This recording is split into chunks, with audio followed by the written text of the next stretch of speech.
नमस्कार दोस्तों, MS class में आप लोग का स्वागत है। तहे दिल से स्वागत। आई होप है कि आप लोग अच्छे होंगे, सही सलामत होंगे और आपके पूरे फैमिली भी अच्छे से होगी मेरे भाई। तो जैसा कि दोस्तों किसी भी एग्जाम की तैयारी आप लोग कर रहे होंगे तो अच्छे से चल रही होगी और जरूरी है मेरे भाई, चलना भी चाहिए। उसमें कोई मदद मेरी चाहिए तो जरूर बताइएगा, जो भी कंपटीशन एग्जाम की तैयारी कर रहे हैं। तो जैसा कि दोस्तों आज की वीडियो में बताने वाला हूँ, ये लखनऊ यूनिवर्सिटी से है ये, और इसके अफिलिएटेड कॉलेज जितने भी है मेरे भाई या अदर यूनिवर्सिटी के भी हैं, तभी आप लोगों का चल सकता है। ये बहुत इंपॉर्टेंट है मेरे भाई। जैसे आप लोग इलाहाबाद यूनिवर्सिटी से हैं, आप लोग बीएचयू से हैं, या आप लोग जो है डीडीयू से हैं, या आप लोग या डीयू से हैं, या आप लोग जो है फैजाबाद यूनिवर्सिटी से हैं, नो मैटर, कोई मैटर नहीं करता है, या उसके अफिलिएटेड कॉलेज से हैं, या लखनऊ यूनिवर्सिटी से। तो बेसिकली मैं लखनऊ यूनिवर्सिटी का ही सिलेबस आप लोगों को बताने वाला हूँ, लेकिन उसके अफिलिएटेड कॉलेज के भी। लेकिन क्या है, अगर आप लोग इस यूनिवर्सिटी से भी हैं, अगर आप लोग उत्तर प्रदेश की किसी भी यूनिवर्सिटी से या दिल्ली यूनिवर्सिटी से हैं, तो क्या होता है कि सिलेबस थोड़ा बहुत मिलता जुलता है, तो उसमें आप लोगों को काम देगा। अब किसका सिलेबस है ये, तो मैं बता दूं मेरे भाई, ये एलएलबी जो है 3 इयर्स के स्टूडेंट जो है, जो एलएलबी 3 इयर्स के स्टूडेंट है, सेमेस्टर फर्स्ट। अभी तो जो है लखनऊ यूनिवर्सिटी में इन लोगों का जो है काउंसलिंग चल रहा है। अभी तो कुछ नहीं, मतलब सारी चीज़ें प्रक्रिया भी चल रही है कि अभी तो इन लोग का जो है अलॉटमेंट लेटर भी नहीं आया है मेरे भाई। तो चलिए ठीक है, कोई बात नहीं, जरूरी नहीं है। लेकिन अगर आप लोग ठान लिए हैं कि मुझे जो है ला करना ही है, मुझे ला करना ही है, तो कोई बात नहीं मेरे भाई। मेन कैंपस मिले या ना मिले जरूरी नहीं है। अगर आप लोग अफिलिएटेड कॉलेज से करना चाहते हैं या प्राइवेट कॉलेज से करना चाहते हैं, उसकी गवर्नमेंट कॉलेज से करना चाहते हैं, तो बहुत अच्छा है, कोई बात नहीं। एलएलबी का मतलब होता है मेरे भाई, अगर आप लोग लाभ करने वाले हैं तो मान लीजिए कि ज़िंदगी भर मुझे पढ़ना है, वास्तव में यही लाभ होता है। अगर आप लोग सही तरीके से पढ़ना चाहते हैं तो आप लोग एक प्राइवेट कॉलेज में भी, जो बच्चा देखिए अच्छा होता है ना, वो प्राइमरी स्कूल में भी पढ़ करके एक अच्छा बन जाता है। मेरे भाई मैं प्राइमरी स्कूल में पढ़ा हूँ, मैं क्लास 8 तक जो है मान लीजिए प्राइमरी एंड जूनियर में पढ़ा हूँ। तो ये नहीं मैटर करता है कि आप किस स्कूल में किस कॉलेज में पढ़ रहे हैं, मैटर आपका करता है कि आप किस तरीके से पढ़ रहे हैं। तो ये मैटर करता है मेरे भाई। तो ये आप लोग अगर अच्छे तरीके से पढ़ रहे हैं तो कोई ज़रूरी नहीं है कि मेन कैंपस ही मिले। देखिए एक नाम होता है campus, campus campus main campus या कोई कैंपस, लेकिन नाम से मतलब नहीं है। आप लोग हाँ ठीक है थोड़ा बहुत देखना, तो आप अपने आप को करने के लिए मेन कैंपस में पढ़ रहा हूँ, कोई मायने नहीं रखता। अगर जब आप कोर्ट में जाएंगे ना, तो चाहे मेन कैंपस से पढ़े हो, चाहे आप लोग जो है अदर जो है चाहे करके किसी जो है देश से पढ़े, किसी विदेश से पढ़े हो, किसी जो है मान लीजिए रूस से पढ़े हैं, एलएलबी किए हैं, या आप लोग जो है चाइना से किए हैं, या आप लोग अमेरिका से किए हैं, कोई मैटर नहीं करता जब आपको कुछ आएगा नहीं। वहाँ मैटर ये करता है कि आपको कितना आ रहा है, किस तरीके से आप पढ़ रहे हैं, कैसे नहीं पढ़ रहे हैं, ये मैटर करता है। तो चलिए मैं डिस्कस करूँगा। देखिए मैं ऑलरेडी आपको बता दूँ, अगर आप लोग चैनल पे नए होंगे तो सब्सक्राइब जरूर करिए मेरे भाई, बेल आइकन जरूर दबाइए, क्योंकि आप लोगों के लिए बहुत इंपॉर्टेंट है, बहुत फायदा होने वाला हो। मैं पूरा लेक्चर चीज़ें सारी चीज़ें मैं पढ़ाने वाला हूँ, मैं अभी आपको बताऊँगा। मैं ऑलरेडी बता के रखा हूँ वीडियो में, और सिलेबस भी मैं बता दिया हूँ मेरे भाई। लेकिन जो है क्या है, सिलेबस बता दिया था, उसमें जो है पूरी जो सिलेबस एंड टॉपिक सारी चीज़ें बताया था, लेकिन मैं ऑनलाइन ऐसे लाइव आकर के नहीं बताया था, तो कई लोग को संतुष्टि नहीं होती है। चलिए मैं आपकी बात जो है थोड़ा बहुत अलग तरीके से डिस्कस करूँगा।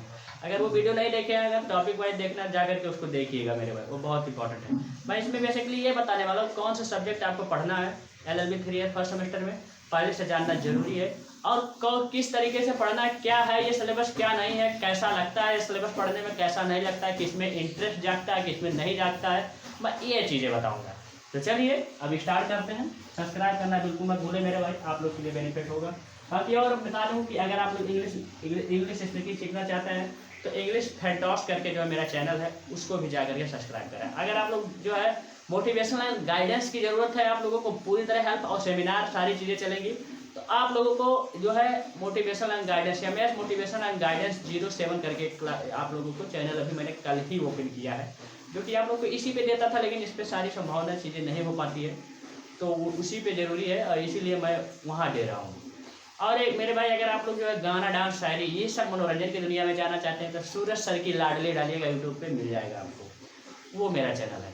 और मेरे भाई बता दो, अगर फर्स्ट सेमेस्टर किया है तो मैं आपको ग्रुप जो है आप लोग का लिंक दे दूँगा, व्हाट्सअप ग्रुप, उसमें ज्वाइन होइए, क्योंकि 25, 26, 27 लोग हो चुके हैं। अभी मैंने आप लोग के ही कहने पे बनाया था, लेकिन मैं first semester, third semester, fourth semester, ये सब सेमेस्टर मैं पढ़ाता हूँ, ऑलरेडी उसका ग्रुप है, लेकिन मैंने सोचा आप लोग के लिए बना दो। उसमें हेल्प भी हो रही है, कैसे एडमिशन कराना, कैसे की सारी चीज़ें मैं बताता हूँ मेरे भाई, बात भी करता हूँ। और वैसे भी दिक्कत हो रही है तो 7985535991 पर कॉल करके मैसेज करके पूछिएगा। चलिए अब मैं डिस्कस करता हूँ, ज़्यादा बड़ा हो जाएगा वीडियो में तो। पहला नंबर आपको क्या पढ़ना है मेरे भाई, देखिए सिलेबस का मतलब होता है, जान रहे हैं आप लोग सिलेबस का क्या मतलब होता है, वैसे ही हमें अकॉर्डिंग उसी वही चीज पढ़ना है।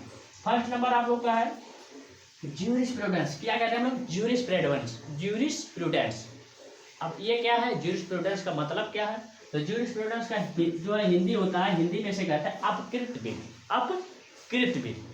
अब मतलब समझ सकते हैं अपकृत विधि, जो हमारे बीते हुए विधि हैं, जो हमारे पूर्वज जो करके गए हैं, जो हमारे ऊपर जो है चल रही सती प्रथा, ये सब सारी चीजें, तो यही सब चीजें आपको इसमें पढ़ना है अपकृत विधि में।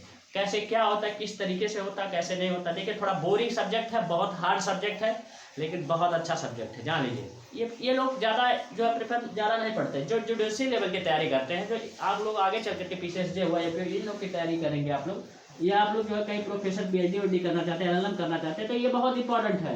ये अहम रोल जो आप लोग का रोल प्ले करता है उसमें, ये बहुत इंपॉर्टेंट है मेरे भाई। लेकिन यहाँ एलएलबी में जो है लोग इसे इग्नोर कर देते हैं, लेकिन बहुत अच्छा, हाँ कठिन है मेरे भाई, बहुत कठिन है। इसमें थ्योरेटिकल है, इसमें थ्योरेटिकल क्या है, मैं आपको पढ़ाऊंगा मेरे भाई, लेक्चर दूंगा, सारी चीज़ें प्रोवाइड करूंगा हिंदी इंग्लिश दोनों में, तो कहीं कोई जाने की जरूरत नहीं है। आप लोग मेरे साथ जुड़े हैं तो जरूर आप लोग का जो है एलएलबी मैं 100% गारंटी के साथ कहता हूँ।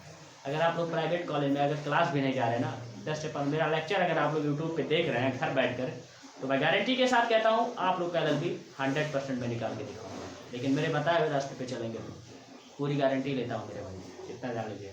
हाँ है हिम्मत, मन है, क्योंकि मैं ऑलरेडी 2 सेमेस्टर निकलवा चुका हूँ लोगों को, तो हिम्मत है, मन है। और देखिए कहते हैं ना पॉजिटिव सोचिए, हम पॉजिटिव सोचे हैं कि आप लोग को निकलवाऊंगा तो निकलवाऊंगा, निगेटिव सोचेंगे तो मैं वहीं डर जाऊंगा ना, तो ऐसे आप लोग भी डर जाएंगे। तो निगेटिव बिल्कुल ना सोचे, पॉजिटिव थिंकिंग रखिए, हमेशा आगे बढ़ेंगे। दूसरा सब्जेक्ट आप लोग का क्या है, कॉन्ट्रैक्ट लॉ, जिसे हम लोग कहते हैं संविदा विधि। क्या कहते हैं? संविदा विधि, कॉन्ट्रैक्ट लॉ फर्स्ट। अब मैं यहाँ फर्स्ट क्यों लिखा हूँ, क्योंकि पहले यह ज्यूरिस्प्रूडेंस जो है आप लोगों को जो है अभी एनईपी के थ्रू ये हुआ है, नहीं तो पहले क्या था आप लोग को एक फर्स्ट ही पढ़ना था, लेकिन एनईपी में जोड़ दिया गया कि आपको पूरा का पूरा पढ़ना है, पूरा एक ही जो है आप लोग के सेमेस्टर में खत्म हो जाएगा। सेमेस्टर वाइज ये पेपर होता है, 4 यूनिट का होता है मेरे भाई, 4 यूनिट में आपको डिवाइड किया जाएगा ये सेमेस्टर। आप लोग का हर एक सब्जेक्ट 4-4 यूनिट में होगा, उसमें आप लोग के कुछ टॉपिक होंगे, उस टॉपिक को जितना भी इंपॉर्टेंट टॉपिक है, बहुत इंपॉर्टेंट है, मैं आप लोग को लेक्चर दूंगा। तो ये आपकी बार कर दिया कि पूरा का पूरा पढ़िए एनईपी के थ्रू, अभी जो है जल्दी हुआ है। इसके बाद देखिए कॉन्ट्रैक्ट लॉ फर्स्ट, इसमें आप लोग को फर्स्ट पढ़ना है। इसके बाद सेकंड कहाँ पढ़ना है, सेकंड आपको जो है मैं बताऊंगा आगे चलते हैं, सेकंड आप लोग को सेकंड सेमेस्टर में पढ़ना। तो फर्स्ट पढ़ना संविदा विधि है, ये संविदा विधि कॉन्ट्रैक्ट होता है। कॉन्ट्रैक्ट का मतलब जान रहे हैं, हम और आप हैं, किसी चीज को बात कर रहे हैं, किसी चीज को बात लेकर के कर रहे हैं। जैसे मैं आप लोग को ये बुक दे रहा हूँ, मान लीजिए ये मेरा ये बुक है, ये बुक आप लोगों को कह रहा हूँ कि ये बुक ले लीजिए। अब ये बुक का कुछ पैसा होगा ना, इतना रुपये में आप लोग को देना, हाँ ले लिए कॉन्ट्रैक्ट बेस पे कि मैं ये ले रहा हूँ कि जो है आपको जो है कल दूंगा पैसा, 2 दिन बाद दूंगा, 4 दिन बाद दूंगा, ऐसे दूंगा ऐसे। तो यही सब कॉन्ट्रैक्ट लॉ है, लोगों का जो है एक दोनों में कम्युनिकेशन करना, एक दोनों में मिलाव करना, वही कॉन्ट्रैक्ट लॉ है। सिंपल सा मतलब कॉन्ट्रैक्ट करना। ये भी बहुत अच्छा है, इसमें आप लोग के सेक्शन मिलेंगे, धाराएं मिलेंगे, और ज्यूरिस्प्रूडेंस में आपको धारा वारा नहीं मिलेंगे मेरे भाई। इसमें आप लोग के धाराएं मिलेंगी, सेक्शन मिलेंगे, सेक्शन बहुत इंपॉर्टेंट है। इसमें कितने सेक्शन पहले पढ़ना है, इसके बाद में भी कुछ सेक्शन पढ़ना है, तो ये है बहुत इंपॉर्टेंट है, ये बहुत अच्छी चीज़ है। लेकिन ये बहुत हार्ड है मेरे भाई, बहुत हार्ड सिलेबस है, लोगों को जल्दी समझ में नहीं आता है। अब नए बताइए आप ही लोग, अब आप लोग जो है बीए बीएससी बीकॉम जो भी करके आ रहे हैं, अब आप लोग जो है नए जो है दुनिया में कदम रखेंगे, नए जो है डिग्री में कदम रखेंगे, तो वहाँ थोड़ा बहुत तो मुसीबत होगी, लेकिन आप लोग को मैनेज करना पड़ेगा। ओके, मैनेज करना पड़ेगा आपको, अपने अंदर की जो है आत्मा को और ज़्यादा स्ट्रांग करना पड़ेगा और जगाना पड़ेगा। अपने मन को जो है और ज़्यादा स्ट्रांग करना पड़ेगा कि मैं कैसे इसको पढ़ सकता हूँ। बाकी बेसिकली कोई नो टेंशन मेरे भाई, मैं हूँ। मुझे भी ऐसा लगा जब पहली बार मैं पढ़ा तो मुझे तो कुछ समझ में नहीं, क्योंकि साइंस का स्टूडेंट ऑलरेडी, मैं बीएससी मैथमेटिक्स से हूँ, और मैथमेटिक्स फिजिक्स और इंग्लिश यही सब पढ़ाता था। मैं टीचिंग 6 साल से कर रहा हूँ, तो ये पढ़ाता था, और प्लस क्या होता था ये हमें समझ में नहीं। लेकिन मैंने फर्स्ट सेमेस्टर ज्वाइन किया, मेरे बता दो मेरे भाई कितना मेहनत मैंने किया। फर्स्ट सेमेस्टर मैंने ज्वाइन किया, फर्स्ट सेमेस्टर मैंने जिस दिन से ज्वाइन किया, जिस दिन से मैंने पढ़ाना चालू कर दिया, मैंने सोचा कि इसी में मेरी जिंदगी, बस यूट्यूब बना दिया, पढ़ाना चालू कर दिया। अब बताइए फर्स्ट सेमेस्टर पढ़ा रहा हूँ, ऑफलाइन ऑनलाइन दोनों पढ़ाया, लोगों को सफलता मिली, बहुत लोगों को सफलता मिली। कितना लोगों को गिनवा सकता हूँ, नहीं गिनवा सकता, बताइए। तो कितना मतलब मेहनत किया, तो मेहनत ऐसे आप लोग भी कर सकते हैं, नो डाउट। मैं भी इंसान, आप भी इंसान, कर सकते हैं, कोई दिक्कत नहीं। अब देखिए क्या है, हाँ थोड़ा बहुत हार्ड है, मैं तो बाकी मैं किस लिए हूँ इजी बनाऊंगा, जरूर टेंशन मत लीजिए। पब्लिक इंटरनेशनल लॉ, तीसरा आप लोग का सब्जेक्ट है पब्लिक इंटरनेशनल लॉ, जो कि आप लोग का होता है पब्लिक इंटरनेशनल लॉ, जानना है विदेश यात्रा ये सब करना है, इंटरनेशनल लॉ, इंटरनेशनल लॉ। अब ये दो स्टेट के बीच में, तो अब यहाँ स्टेट का आ जाएगा। स्टेट का मतलब ये नहीं आप लोग का उत्तर प्रदेश और झारखंड बिहार ये सब नहीं स्टेट होता है। स्टेट वहाँ होगा पब्लिक इंटरनेशनल लॉ में एक एक स्टेट, मतलब एक एक देश, जैसे इंडिया स्टेट है वैसे आप लोग का जापान स्टेट है, वैसे अमेरिका स्टेट है। ऐसे दोनों लोगों में जो कम्युनिकेशन होता है, जैसे शंकर प्रसाद जी जो मंत्री, वो आप लोग के जान रहे हैं विदेश मंत्री हैं, तो उनके बारे में ज़्यादा कुछ थोड़ा बहुत पढ़े होंगे, कॉम्पिटिशन एग्जाम की तैयारी कर रहे हैं तो इंटरनेशनल लॉ का मतलब जान रहे हैं। कोई चीज़ दिक्कत होती है, कोई प्रॉब्लम होती है, कोई चीज़ होती है, तो वहाँ जो है ये इंटरनेशनल लॉ के थ्रू जो है डील होता है एक देश से दूसरे देश में, राइट। तो ये सब चीज़ें बताया गया है इसमें। अब आपको यूएन चार्टर पढ़ना, तो यूएन चार्टर आपको अभी नहीं पढ़ना, सेकंड सेमेस्टर में पढ़ना। तो इसमें आप लोग को थ्योरेटिकली ये सब चीज़ें चलेंगी, बढ़िया से चलेगा, अच्छे चीज़ें से चलेगा। थोड़ा बहुत मतलब बहुत इंजॉय लगता है, बहुत फनी है मेरे भाई, क्योंकि आप लोग अपने देश के बारे में जानेंगे तो बहुत अच्छा लगता है। मैं आप लोग को ईजी कराऊंगा, पढ़ाऊंगा भी बढ़िया है, ये सब्जेक्ट बहुत अच्छा है। अब चौथा आप लोग का फैमिली लॉ है। अब फैमिली लॉ मतलब फर्स्ट है ये पारिवारिक विधि, अब सेकंड आप लोग जो है पढ़ेंगे सेकंड सेमेस्टर पारिवारिक विधि, जिसे हम लोग कहते हैं परिवार सबके पास है मेरे भाई, फैमिली तो सबके पास है, हमारे पास भी आपके पास भी है, ऐसा नहीं कि कोई बिना फैमिली का है, नहीं मेरे भाई सबके पास फैमिली, चाहे एक हो, चाहे दो हो, चाहे चार हो, चाहे पाँच हो, चाहे छः हो, चाहे 15 हो, चाहे 20 हो, चाहे 25 हो, लेकिन फैमिली तो है सबके पास। ये नहीं कह रहा हूँ कि फैमिली ही मेन फैमिली है, हाँ मानिए ठीक है, अगर आप लोग 4 लोग 6 लोग जाओ बाहर रह करके रह रहे हैं, हॉस्टल में रह रहे हैं, रूम में रह रहे हैं, तो वो भी एक फैमिली है, क्या क्या आप फैमिली बना सकते हैं, लेकिन एक फैमिली अपनी जो है पर्सनल फैमिली आप लोग के पास है। तो पारिवारिक विधि इसमें पढ़ना है, इसमें आप लोग को 2 लॉ पढ़ना है पारिवारिक विधि में, आप लोग को पढ़ना है हिंदू लॉ और दूसरा पढ़ना है आप लोग को मुस्लिम लॉ। हाँ भाई आप लोग जान रहे हैं कि हिंदू है मुस्लिम है, इनके हिंदू के बारे में जानना है सारी चीजें, कैसे क्या है कैसे क्या नहीं होती, किस तरीके से उसे क्या होता है हिंदू लॉ, किसे जो है हम लोग जो है कैसे कैसे चीजें आई है, कहाँ से आई, कैसे नहीं आई, ये सब सारी चीजें पढ़ना है, डिस्कस किया हूँ उस सिलेबस में। बाकी अब मुस्लिम लॉ में भी पढ़ना है आपको, मुस्लिम लॉ के भी भाई जानना पड़ेगा ना, उसके भी कानून जानना पड़ेगा मुस्लिम लॉ के भी, कि आप ऐसा तो नहीं है कि बहुत लोग इसमें मुस्लिम भी होंगे बहुत लोग हिंदी होंगे, तो कोई जात से कोई मतलब नहीं होता है मेरे भाई, मैं जात कास्ट को नहीं मानता हूँ, क्योंकि मैं एक टीचर हूँ और ऑलरेडी मैं वास्तव में टीचर हूँ या ना हूँ, तब भी मैं जात कास्ट को नहीं मानता। इंसान सब है यार, इंसानियत से ही आती है, जब हम लोग समझ लेते हैं ऐसे ना, जब हम लोगों को क्या होती है, जब दिक्कतें बढ़ती हैं यहाँ, जब हम लोग गलत चीज़ें मतलब किसी के बारे में सोचते हैं या कुछ होता है, तब हमारे पास जो है उसके प्रति जो है बहुत बेकार तरीके से अपने अंदर माइंड में उत्पन्न होता है। तो इसीलिए आप लोग को मुस्लिम लॉ पढ़ना है और हिंदू लॉ पढ़ना है। अब हिंदू लॉ मैं पढ़ाऊंगा, मुस्लिम लॉ भी मैं पढ़ाऊंगा, सारी चीज़ें मैं पढ़ाऊंगा, ये जान लीजिए, कोई दिक्कत नहीं। और इसमें भी आप लोग को सही चीज़ें, इसके परिवार ये सब पे बहुत मजा आता है मेरे पास, लेकिन पहली बार आप पढ़ेंगे ना, आप लोग अगर हिंदू होंगे चाहे मुस्लिम होंगे, अब ये हिंदू लॉ मतलब समझो हिंदू क्या धर्म है क्या नहीं, ये सब नहीं पढ़ना कि आप हिंदू धर्म के मुस्लिम धर्म के, बहुत हार्ड है मेरे भाई, बहुत कठिन लगता है, लेकिन इजी बनाने के लिए मैं हूँ मेरे भाई, टेंशन मत लीजिए। देखिए 5 नंबर है लॉ ऑफ क्राइम, जिसे हम लोग आईपीसी भी कहते हैं, लॉ ऑफ क्राइम जो आपराधिक विधि होता है, फर्स्ट इसमें पढ़ना। अभी ये मेन इंपॉर्टेंट है, अगर आप लोग एलएलबी करना चाहते हैं तो ये तो आप लोग को सही से पढ़ना ही पड़ेगा।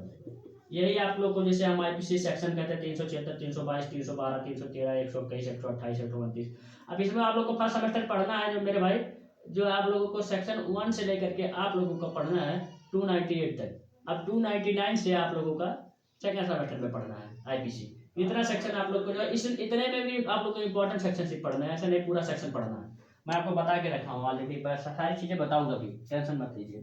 तो इसमें मजा आता है, बहुत मजा आता है, पहली बार आता है लेकिन बहुत मजा आता है कि इसमें क्राइम क्या है क्या नहीं है, कैसे क्या है, किस तरीके से कौन सा सेक्शन लगाया है, कि आप लोग कोर्ट में प्रैक्टिस करेंगे, इसी का जो महत्व होगा, इसको सही से पढ़िएगा।